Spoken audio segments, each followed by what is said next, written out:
Hey everybody, Dwayne here with Ignis Cycles. I think this is episode 4 of my project bike series. So let's check it out. I'll show you what I've done so far. So as you can see here, I had talked about buying a new rear wheel. This is the new wheel. I also had to get an axle in order to make the conversion work. So the older tire is narrower than the newer one, and the wheel just is a lot better looking. So there you can see it's the old one. It's got the old wheel in there, and this was kind of what I wanted to eliminate, this kind of flowery ninja star looking thing. And I did put a 2014 Speed Triple wheel, so this is what it'll look like now. And what's interesting, Triumph just brought out their brand new 2021 model, and they have the same wheel design here on the new one. So again, just kind of helps this bike make the transition from 2009 into 2021. I've also went back to the stock pipes that you can see here. The gentleman I bought the bike from had a very small aftermarket exhaust system made by Works that just connected into the existing header pipes right there, and it was a little stubby one. You know, they're cool looking, and they definitely free up the back end of clutter. But in my opinion, riding something, you know, with that kind of an exhaust on it for a long period of time, you get tired of that noise. So I like something a little quieter, and I do kind of like this upswept exhaust system. You know, it just gives it a little bit of attitude, you know. I mean, you know, they're just kind of cool. So what I've done is these were all polished stainless steel. So there again, you know, kind of showing their age. I'm not into chrome personally. I like the industrial look. I love the look of brushed metal like this. I think that's really cool. So there's going to be more of that on the bike, like we talked about in previous videos. That same look will be up on the gas tank in this area right here. So put the stock exhaust back on. Wanted to try this new axle out and wheel and make sure everything was going to fit and work. It does, or at least it appears to right now. So I think my next step there is going to be to order a rear tire for that. I need to also get the brake rotor from the old axle and put it on the new axle. So I think those are going to be my next couple moves. I have installed the front headlight, so that's pretty cool. It is it's in its place, it's on there. I had to remove the top triple tree. I had to trim off the starter, so I will be relocating the starter or going with a keyless. I haven't made up my mind. Previous videos, I believe I had talked about making some custom bracketry and mounting the key right down here. So you just pop the key in, turn it, you know, hit your button, and you're good to go. So I'm not sure what I'm going to do quite yet.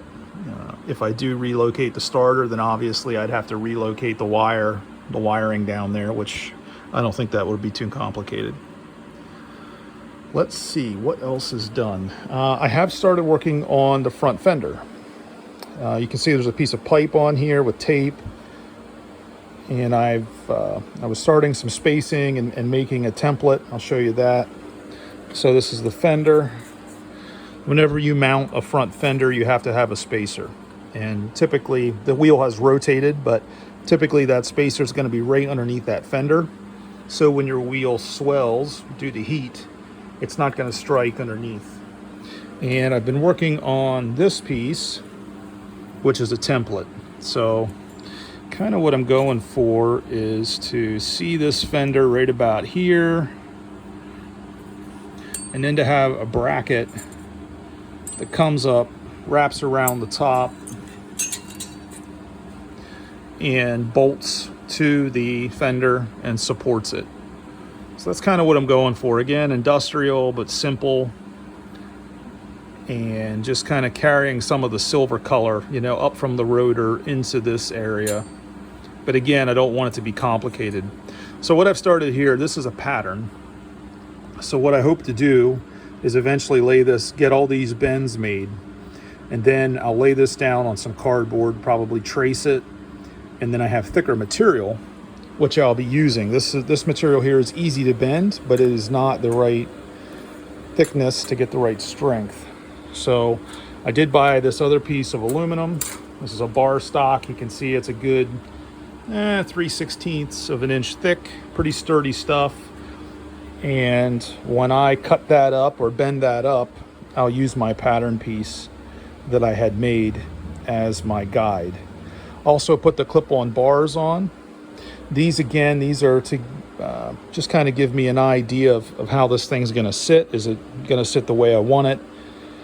I also need to make a bracket that will fasten to this attachment point right here on the bar, and will go over to the same attachment point on the other handlebar over here. And what that's going to do, since these are a pinch type of a fastener, so when you tighten this fastener back here, what that essentially does is pinch this whole piece against the fork leg.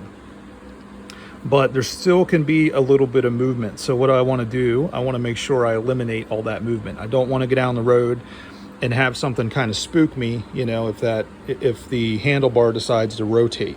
So by adding a piece across from here to here and essentially tightening those two bars together, that'll eliminate any chance that pinch bolt could slip and that I would get a sudden, you know, kind of movement in my handlebar.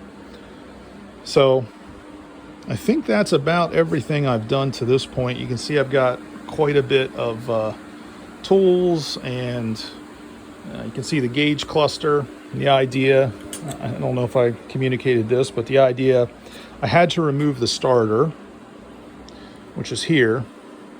And originally that was right on top of, originally that was mounted right here. So in order to use this headlight setup, which has a longer depth of, you can see these bulbs from the front to the back, you can see this fixture. So this has a much longer fixture, so I needed to cut that off. So I've cut that off. I have some more machine work to do here to clean that up.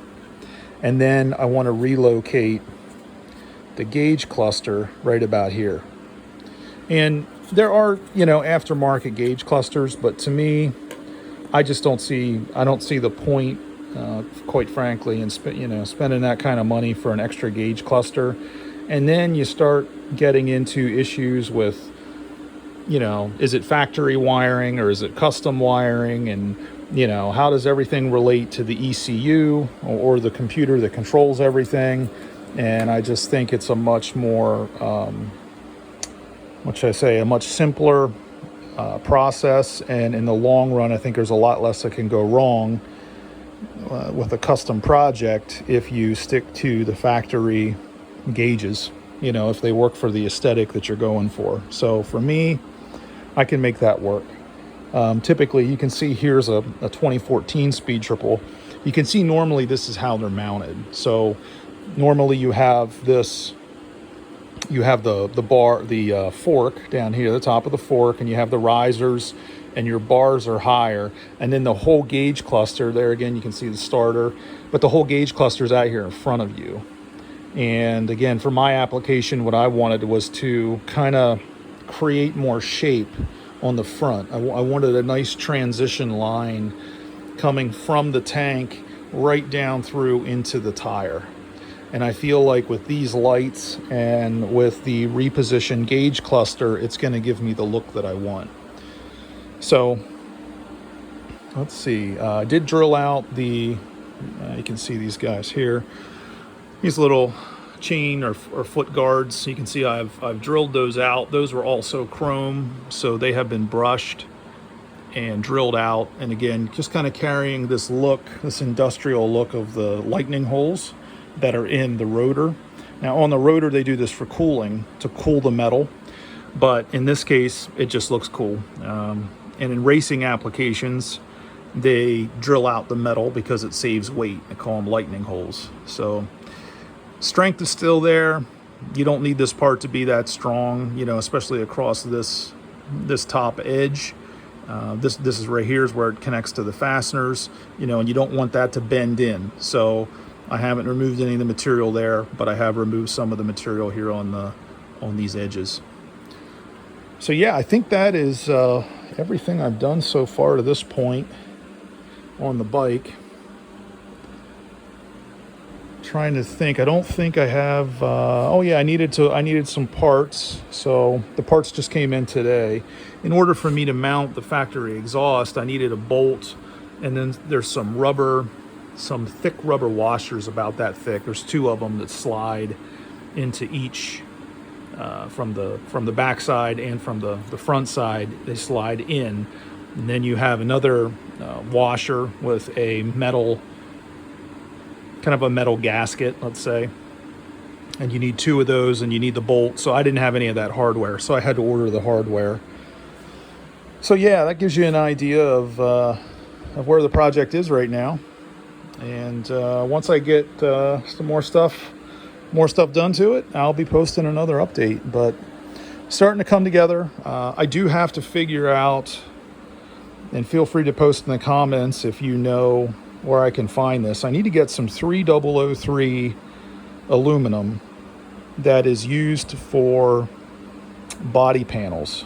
So in other words, if you're building a car, building a motorcycle, and you want to create a custom body panel, I need to be able to shape that metal and make the shape I want for the belly pan down underneath.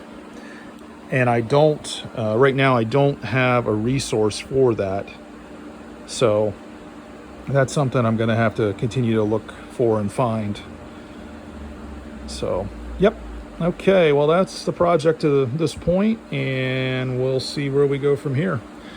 Thanks for checking out the video and for checking out Ignis Cycles, and we'll see you all next time.